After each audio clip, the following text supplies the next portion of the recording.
Ubicada en el condado de Salisbury, aproximadamente a 130 kilómetros de Londres, es uno de los expositores más emblemáticos de la arquitectura prehistórica. Este es Stonehenge.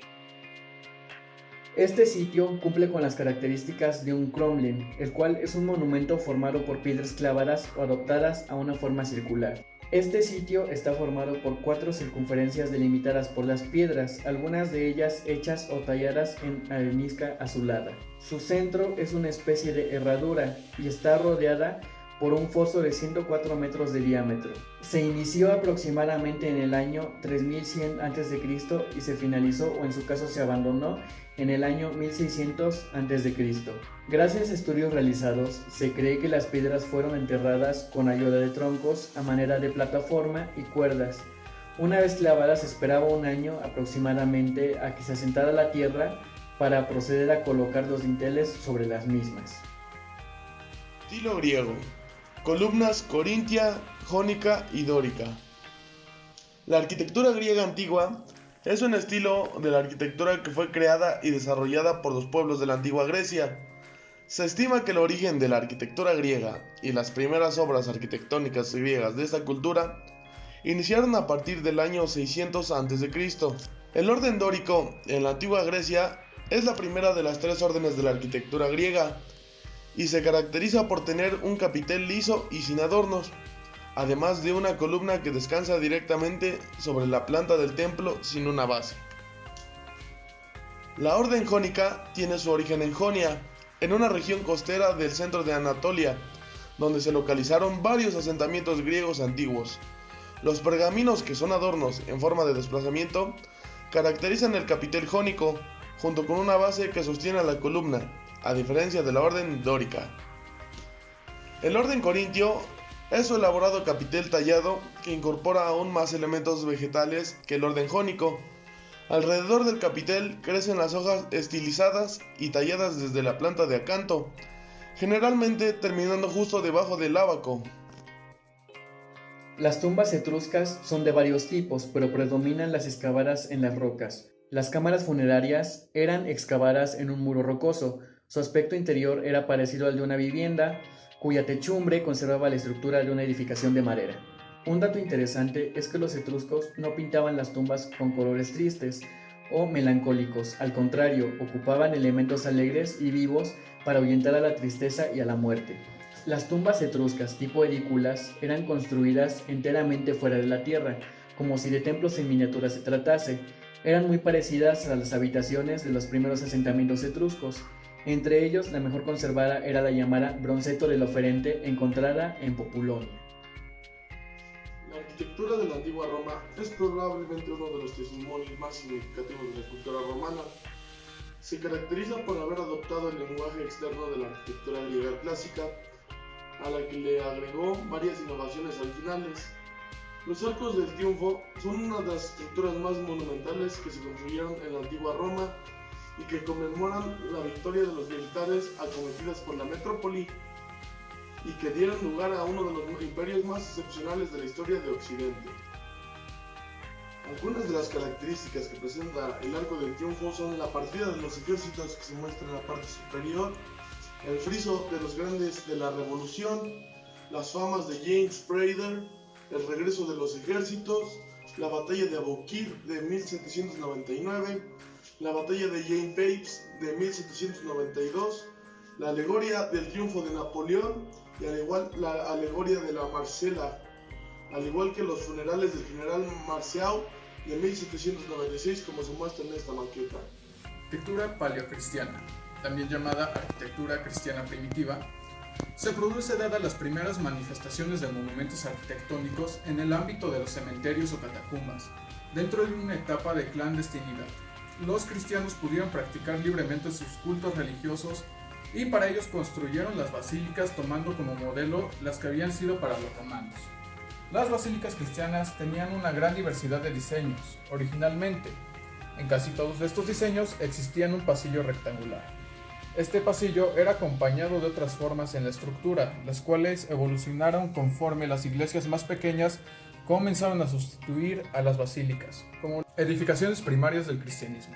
En el extremo contrario de la entrada de la basílica se solía colocar un ábside. Frente al ábside se acostumbraba a colocar el altar para que éste quedara elevado con respecto a la posición de las personas dentro de la estructura. Arquitectura bizantina. La arquitectura bizantina, esencialmente portadora de valores religiosos, se manifestará principalmente en la construcción de lugares de culto, que serán a la vez un plan central, el cual las estructuras abovedadas que pertenecen al periodo antiguo tardío se inspirarán, profundizarán y desarrollarán sus conceptos en una unidad especial.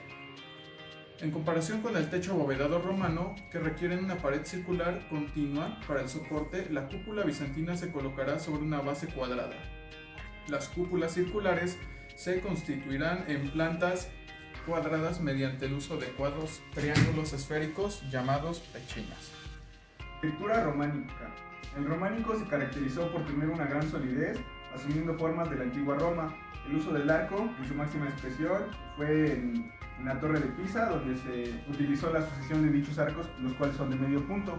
El románico reflejaba la arquitectura de los mamposteros. Era evidente que admiraban las pesadas bóvedas de cañón y los capiteles de intrincada talla de los antiguos romanos. Sin embargo, a pesar de todo esto, el estilo románico es considerado como carente de originalidad. Arquitectura gótica. El gótico surgió en Francia durante las sangrientas cruzadas. Pese a sus oscuros orígenes, dio lugar a algunos de los edificios más inspiradores y atrevidos de todos los tiempos. La esencia del gótico es el arbotantes, un dispositivo que permitía a los albañiles medievales desplazar el peso de los muros de las catedrales. Cuanto más alto en los muros, más amplio el contrafuerte decorado. El esplendor de las catedrales góticas son los rosetones, los cuales son complejos trabajos de trazo con vitrales que aprovechan de manera óptima los rayos del sol. Normalmente se encuentran en los muros norte y sur de los transepetos y entre las torres de la zona oeste. Estilo renacentista. Es un estilo de la arquitectura el cual expresa el renacimiento de la cultura clásica. Este se originó en Florencia a principios del siglo XV y se extendió por toda Europa, sustituyendo al estilo gótico medieval. Los elementos que se muestran en esta es la arquitectura del renacimiento artístico. Los edificios se presentaban en formas rectangulares, con simetría y proporciones basadas en el módulo. El módulo es a menudo el ancho de la nave cuando se trata de los edificios religiosos, como se muestra a continuación. Acá podemos observar los arcos, la bóveda, el módulo que presentan esta arquitectura, que es ahora sí un claro ejemplo de la arquitectura renacentista. Muchas gracias. Arquitectura barroca. El barroco es un estilo artístico europeo desarrollado en el siglo XVII y en la primera mitad del siglo XVIII. El barroco nació en Italia y se extendió por toda Europa, desde España y Portugal, así como también a las colonias americanas. Las características del barroco. El barroco posee dinamismo, es una tendencia a dotar a los edificios de movimiento empleando líneas curvas. También el empleo de formas clásicas transformadas. Se siguen utilizando muchos elementos clásicos, pero con un tratamiento diferente, así como lo que podrían ser los frontones, quebrados y entablamientos. Elementos decorativos. Se emplean muchos relieves que refuerzan el contraste. Dentro de esta decoración, el relieve destaca de los elementos botánicos y las placas rectangulares. Como pueden observar en esta maqueta, hicimos un frontón en donde tratamos de realzar lo que son los elementos decorativos para este estilo arquitectónico. Arquitectura rococó. Surgió en Francia y se difundió por Europa, para más tarde llegar a América entre 1715 y 1750. En arquitectura apareció el concepto interior como parte del diseño arquitectónico, tanto en la decoración como en la búsqueda de comodidad. En el exterior los edificios se hicieron menos rígidos y más sencillos, dejando de lado los elementos propios de órdenes clásicos tradicionales, para evitar efectos de solemnidad. Sin embargo, en el interior se utilizó una ornamentación con formas muy elegantes y refinadas, caracterizadas por formas de conchas marinas, caracoles y objetos curvilíneos, como se observa acá. Arquitectura neoclásica. La arquitectura neoclásica, también conocida como neoclasismo, surgió a mediados del siglo XVIII como reacción al rococó, derivado de la arquitectura palladiana. Las obras del neoclásico tiene características y referencias a la arquitectura romana y griega. El neoclasismo se ocupa de la lógica de volúmenes clásicos enteros, a diferencia del revivalismo clásico, que tendría que utilizar partes clásicas. Los elementos de la arquitectura neoclásica: la simplicidad de formas geométricas, la gran escala de los edificios, los detalles griegos, particularmente dóricos, las columnas dramáticas, las paredes en blanco y la repetición en sus elementos de fachadas arquitectónicas. Como aquí se pueden dar cuenta, nosotros hicimos una réplica de un monumento muy importante que es la Casa Blanca, y pueden ver algunos elementos de los que la conforman, como la repetición, los arcos y las ventanas.